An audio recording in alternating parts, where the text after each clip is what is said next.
안녕하십니까? 오늘도 이 영상을 찾아주신 여러분께 깊은 감사를 드립니다. 요즘 들어 모든 게 멈춘 듯한 기분이 들진 않으신가요? 아침에 눈을 떠도 특별히 기다려지는 일이 없습니다. 가족들과 함께 있어도 마음 한편이 텅 빈 것만 같습니다. 건강도 예전 같지 않고 몸은 점점 무겁고 마음은 자꾸만 어두운 곳으로 향합니다. 내가 뭘 잘못한 걸까? 왜 이렇게 힘든 걸까? 이제 정말 끝인 걸까? 이런 생각들이 밤마다 머리를 맴돕니다. 하지만 여러분, 부처님은 바로 이 순간을 두고 말씀하셨습니다. 큰 변화는 언제나 가장 고요한 순간에 피어난다. 오늘 이 시간, 저는 여러분께 전하고 싶습니다. 지금 여러분이 겪고 계신 이 고비는 벌이 아닙니다. 복이 다가오는 신호입니다. 지금부터 부처님의 말씀을 통해 왜 우리가 이 고통을 겪어야 하는지, 그리고 이 어둠 끝에 무엇이 기다리고 있는지 함께 살펴보겠습니다. 여러분, 혹시 이런 경험 있으신가요? 오랜 세월 함께했던 사람이 떠나갔습니다. 건강검진에서 좋지 않은 소식을 들었습니다. 자녀들은 점점 멀어지고 혼자 있는 시간이 늘어갑니다. 돈도 사람도 기운도 모든 게 빠져나가는 것 같습니다. 이럴 때 우리는 자연스럽게 생각합니다. 내가 전생에 무슨 죄를 지었길래 이런 벌을 받는 걸까? 하지만 부처님은 이렇게 말씀하셨습니다. 삶이 괴로운 이유는 잘못해서가 아니다. 이제 오래된 업이 소멸되고 새로운 복이 들어올 자리를 만드는 중이기 때문이다. 잠깐 생각해 보십시오. 집을 새로 짓기 위해선 무엇이 필요합니까? 먼저 오래된 집을 허물어야 합니다. 쌓여있던 잡동사니를 치워야 합니다. 땅을 고르고 흙을 다져야 합니다. 그 과정이 어지럽고 시끄럽고 힘듭니다. 하지만 그것은 새로운 집이 들어설 준비를 하는 것입니다. 우리의 삶도 마찬가지입니다. 지금 여러분이 느끼는 외로움, 지금 여러분이 겪는 불안, 지금 여러분 마음속의 불편함, 이 모든 것은 복이 들어올 빈자리를 만드는 자비의 작용입니다. 부처님은 이 시기를 공덕이 움트는 시간이라 하셨습니다. 법구경에 이런 구절이 있습니다. 악업의 과보는 당장 나타나지 않으나 마치 뜨거운 재 속의 불씨처럼 서서히 타오른다. 그러나 그 불씨가 모두 타버린 자리에는 청정한 빛이 깃든다. 여러분이 지금 겪고 계신 고통은 과거의 업이 소진되는 과정입니다. 오래된 빚을 갚는 시간입니다. 그리고 그 빚을 다 갚고 나면 비로소 진짜 복이 시작됩니다. 저는 지난 20년간 많은 분들을 만나왔습니다. 그분들 중 대부분은 인생의 가장 큰 고비를 겪은 후 가장 큰 복을 받으셨습니다. 어느 보살님은 남편을 떠나보낸 후 3년간 울기만 하셨습니다. 하지만 그 시간을 지나고 나니 자녀들과의 관계가 회복되었고 손주들이 태어났으며 이전에는 느끼지 못했던 평화가 찾아왔습니다. 또 어느 거사님은 사업이 망하고 빚에 시달렸습니다. 5년간 지옥 같은 시간을 보냈습니다. 하지만 그 시간을 견디고 나니 오히려 더 단단한 사업을 일으켰고 진짜 인연들이 남았으며 돈보다 귀한 것들을 알게 되었습니다. 부처님은 말씀하셨습니다. 고통은 그대를 무너뜨리려는 것이 아니다. 그대를 깨우려는 것이다. 지금 이 순간 여러분이 느끼는 고통은 끝이 아닙니다. 시작입니다. 오래된 여러분이 무너지고 새로운 여러분이 태어나는 순간입니다. 그러니 두려워하지 마십시오. 이 고비는 벌이 아닙니다. 복이 다가오는 신호입니다. 하지만 여러분은 이렇게 물으실 수 있습니다. 스님, 그렇다면 왜 이렇게 어둡고 힘든 과정을 거쳐야 합니까? 왜 복은 그냥 편안하게 오지 않습니까? 좋은 질문입니다. 이제 그 답을 함께 찾아보겠습니다. 부처님께서 깨달음을 얻으시기 전의 이야기입니다. 어느 날 수제자 아난다 존자가 부처님께 여쭈었습니다. 스승님, 요즘 제 마음이 너무나 혼탁합니다. 예전엔 평온했는데 이제는 온갖 번뇌가 일어납니다. 제가 수행을 잘못하고 있는 걸까요? 부처님은 미소 지으시며 이렇게 말씀하셨습니다. 안 한다요. 고요한 물이 흐르기 전엔 반드시 흙탕물이 일어나느니라. 그대의 혼란은 복이 들어오기 전에 마지막 흔들림이다. 여러분, 이 말씀의 의미가 무엇일까요? 우리 마음속엔 오랜 세월 쌓인 찌꺼기가 있습니다. 욕심, 집착, 원망, 후회, 두려움. 이것들이 마음 깊은 곳에 가라앉아 있습니다. 평소엔 보이지 않습니다. 하지만 큰 변화가 다가올 때 이 찌꺼기들이 한꺼번에 떠오릅니다. 마치 오랜 연못을 청소할 때 바닥에 흙탕물이 일어나는 것처럼 말입니다. 그래서 복이 오기 직전엔 오히려 더 힘들어집니다. 더 혼란스러워집니다. 더 외롭고 불안해집니다. 하지만 이것은 나쁜 신호가 아닙니다. 오히려 아주 좋은 신호입니다. 마음이 정화되고 있다는 증거입니다. 옛 선사들은 이렇게 말씀하셨습니다. 동이 트기 전이 가장 어둡다. 새벽 4시, 5시. 해가 뜨기 직전이 가장 어둡고 차갑습니다. 하지만 바로 그 순간이 지나면 눈부신 해가 떠오릅니다. 우리 인생도 똑같습니다. 가장 힘든 순간이 가장 큰 변화 직전입니다. 저는 이런 분들을 많이 보아왔습니다. 자녀와 10년 넘게 연락을 끊고 지내던 어느 어머니가 계셨습니다. 매일 울고 원망하고 자책했습니다. 내가 뭘 잘못한 걸까? 왜 아이가 나를 이렇게 미워할까? 가장 힘들 때는 스스로 목숨을 끊으려고까지 했습니다. 하지만 그 순간을 넘기고 나니 어느 날 아이에게서 전화가 왔습니다. 엄마, 미안해요. 이제 이해가 돼요. 그분은 지금 손주들과 함께 행복하게 살고 계십니다. 또 어느 거사님은 암 진단을 받고 절망했습니다. 이제 끝이구나. 나는 가족들에게 짐만 되겠구나. 1년간 투병하며 지옥 같은 시간을 보냈습니다. 하지만 그 시간 동안 그분은 많은 것을 깨달았습니다. 삶의 소중함, 가족의 사랑, 하루하루의 감사. 그리고 놀랍게도 암이 완치되었습니다. 그분은 지금 봉사활동을 하시며 같은 병을 앓는 분들을 돕고 계십니다. 암이 제 인생 최고의 선물이었어요. 그전에는 진짜 삶을 몰랐어요. 부처님은 말씀하셨습니다. 고통은 끝이 아니라 새로운 시작의 문이다. 여러분이 지금 겪는 어둠은 끝이 아닙니다. 새벽의 신호입니다. 해가 뜨기 직전의 마지막 어둠입니다. 그러니 조금만 더 견디십시오. 조금만 더 버티십시오. 여명은 반드시 옵니다. 그렇다면 이 어둠 속에서 우리는 무엇을 해야 할까요? 그냥 앉아서 기다리기만 하면 될까요? 아닙니다. 부처님은 구체적인 방법을 알려주셨습니다.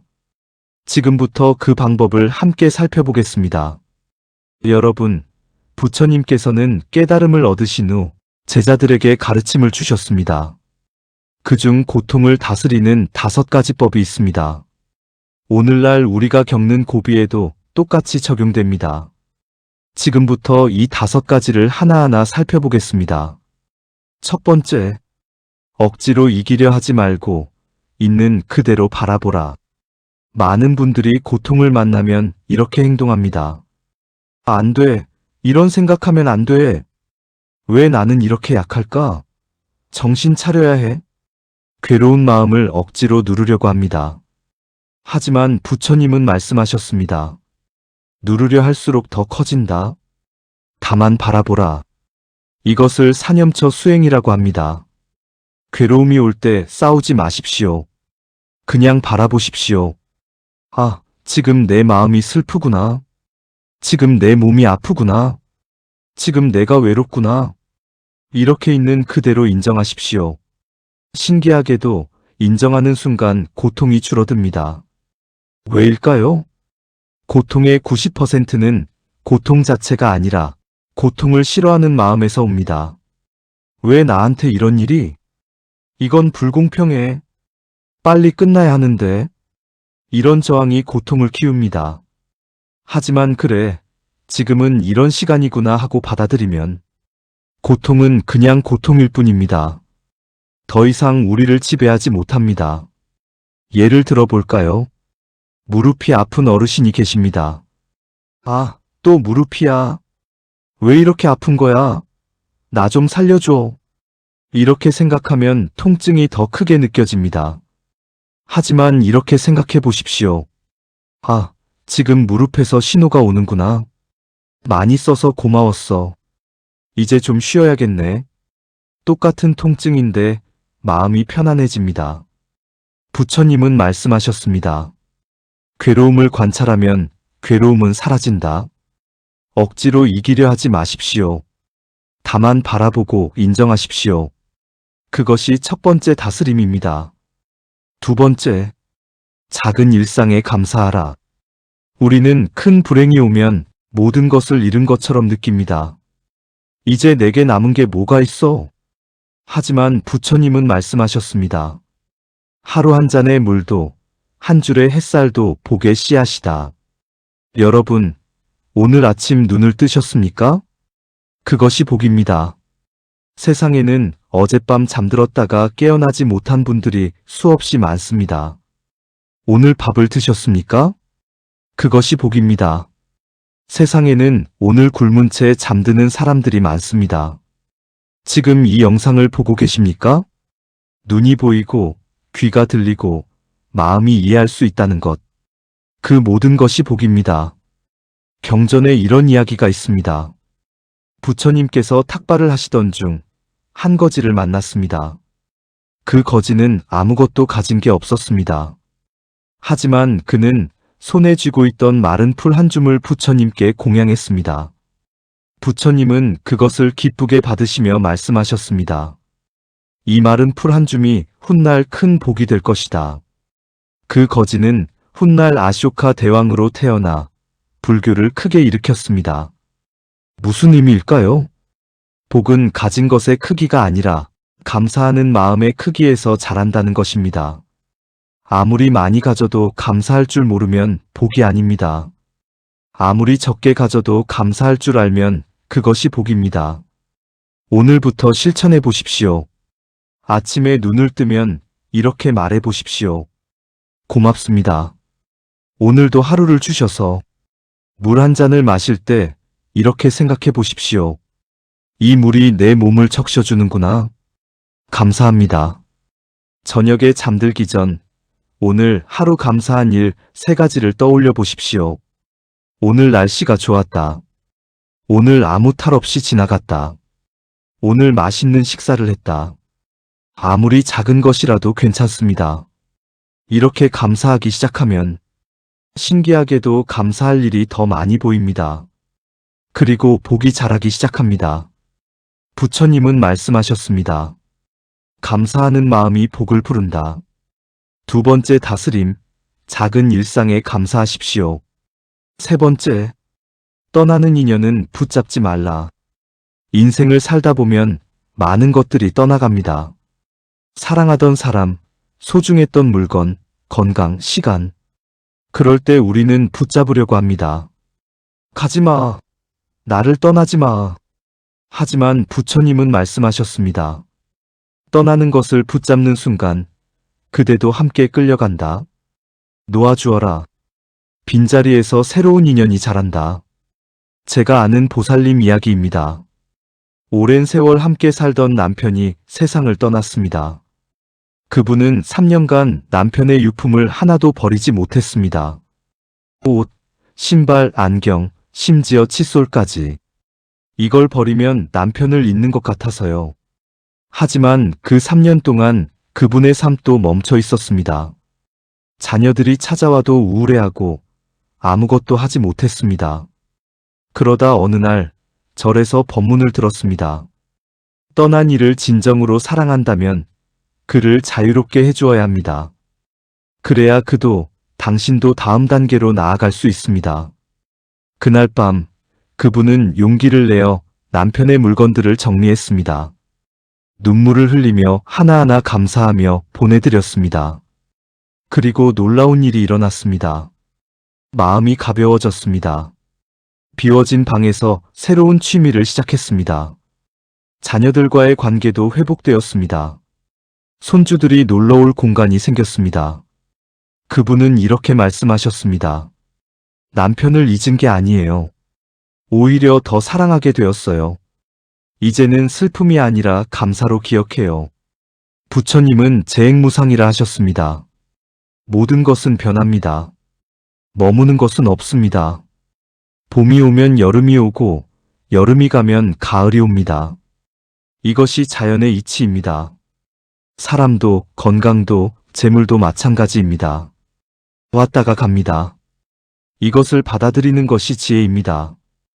떠나는 인연을 붙잡으려 하면 우리만 다칩니다. 손을 펴서 보내드리십시오. 감사했습니다. 잘 가세요. 행복하세요. 그러면 그 빈자리에 새로운 것들이 들어옵니다. 새로운 사람, 새로운 기회, 새로운 기쁨. 부처님은 말씀하셨습니다. 집착을 놓는 것이 자유의 시작이다. 세 번째 다스림, 떠나는 인연은 붙잡지 마십시오. 네 번째, 말을 가볍게 하지 말라. 혹시 이런 경험 있으신가요? 화가 나서 내뱉은 말 한마디가 관계를 영원히 망쳐버린 적 말입니다. 그때 그 말만 안 했어도. 하지만 이미 늦었습니다. 부처님은 말씀하셨습니다. 말 한마디가 업을 짓기도 복을 짓기도 한다. 우리는 말을 너무 쉽게 합니다. 특히 나이가 들수록 오랜 세월 살아온 경험 때문에 말이 많아집니다. 내가 해본 사람인데 그건 안 돼. 네가 뭘 알아? 내가 다 겪어봤어.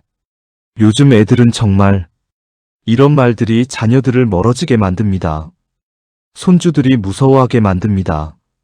주변 사람들이 피하게 만듭니다. 경전에 이런 구절이 있습니다.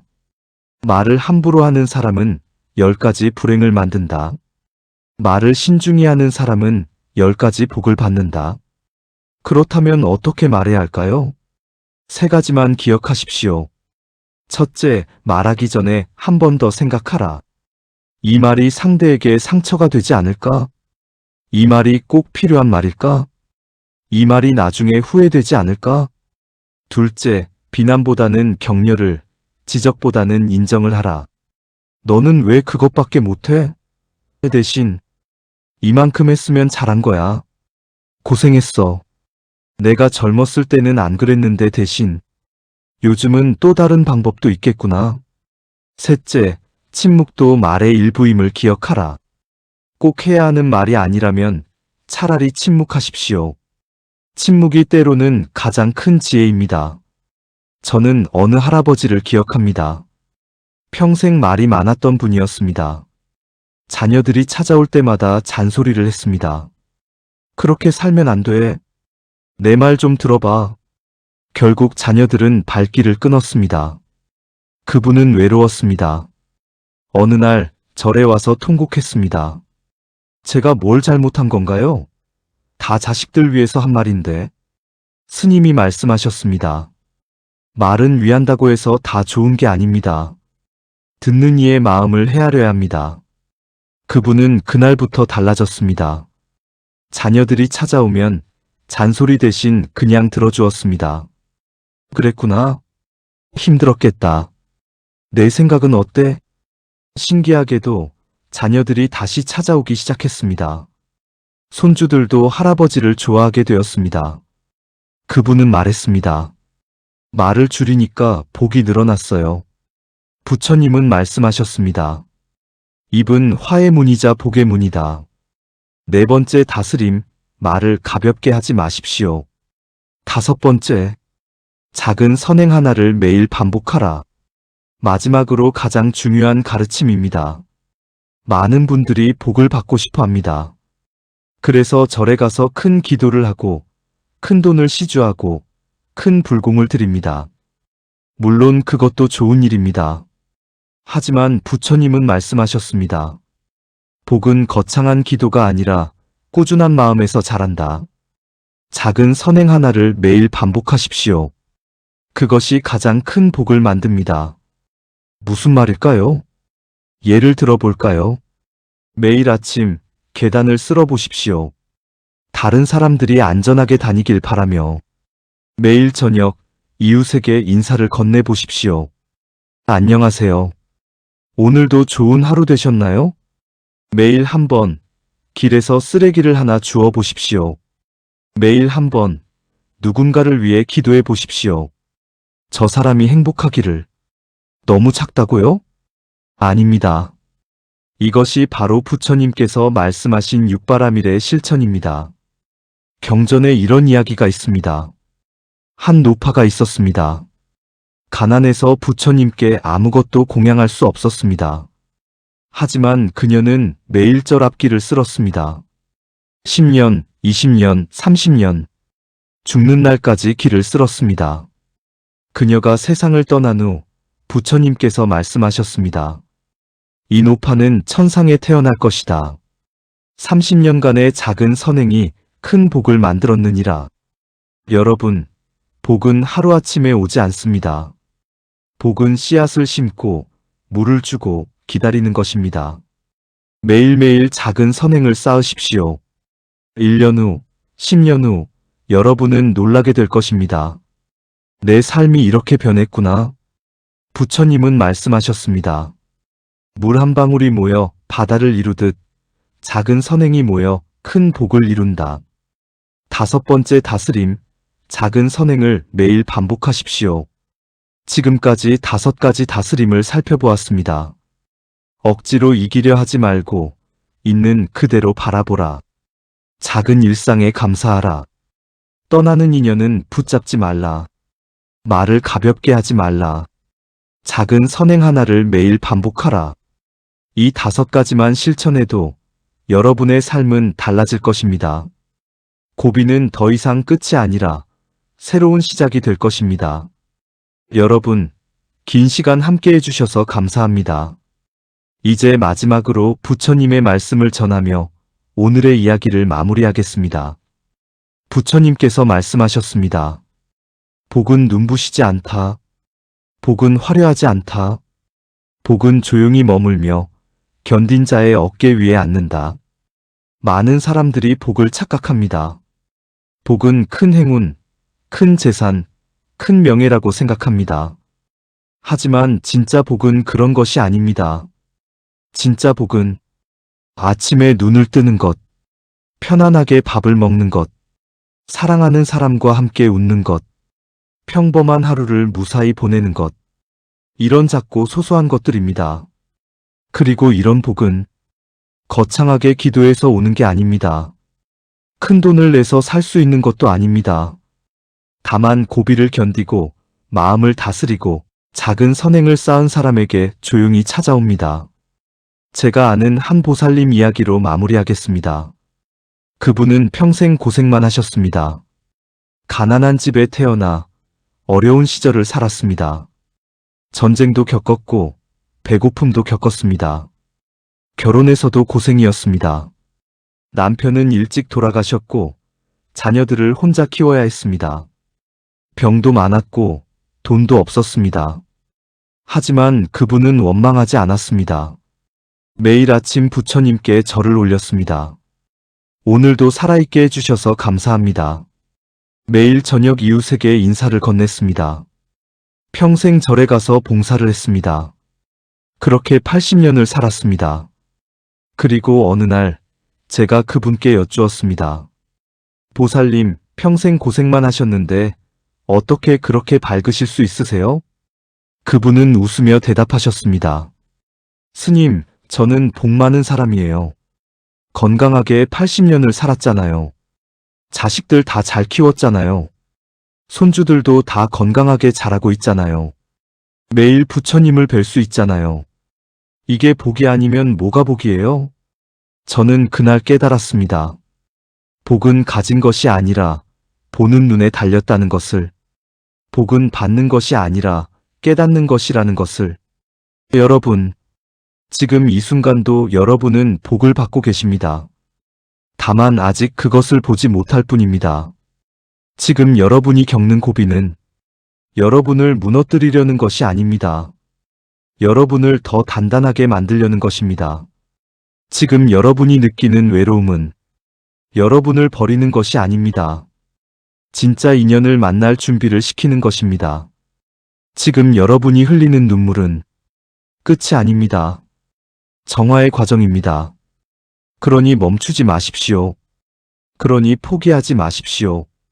여러분이 이 고비를 견디는 그 마음이 이미 복의 문을 연 것입니다.